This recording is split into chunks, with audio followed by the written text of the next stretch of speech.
Hello Seed Savers! I'm Bonnie from Circle City Seeds, and today I'm going to show you how to cold stratify your seeds.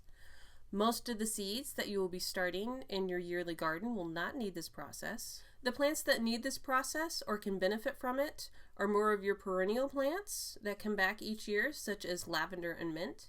And this makes sense because what you're doing with this process is simulating winter conditions. Some of the seeds that I'm cold stratifying this year include lavender, columbine, coreopsis, and spiderwort. This is different than keeping your seeds in the fridge or freezer, which some people like to do.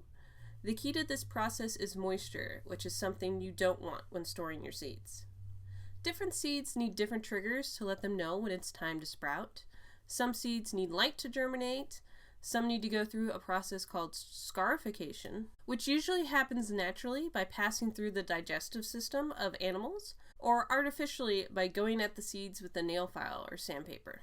Some of the things that you will need will be your seeds, plastic baggies, paper towels, some way of labeling your bags, and room in your fridge. To get started, you want to tear off a piece of paper towel and get it wet.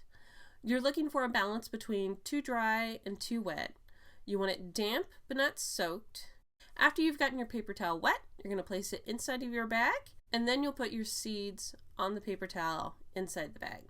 You'll want to close the bag, making sure there's not a whole lot of air in there. You'll close the bag and you want to lightly press down on the seeds to make sure they're getting good contact with the paper towel. But don't press too hard, you don't want to squish them. You want to make sure that you label your bags to make sure that you know which seeds are which. After that, they're ready to go in the fridge. Make sure to alert your family members that you have seeds in the fridge. You don't want someone accidentally throwing them away or putting something heavy on top of them.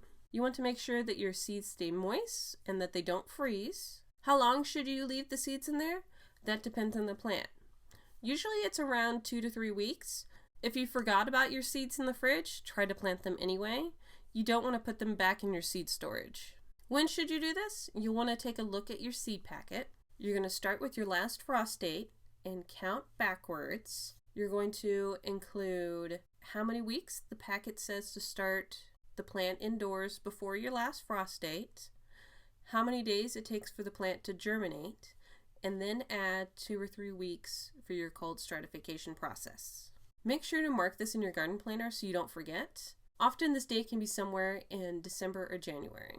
Once your 2 to 3 weeks are over, take your seeds out and plant them like you normally would for starting your seeds indoors. Thank you so much for watching. If you have any questions or suggestions for which seed saving video you would like to see next, please comment them below, and happy seed saving!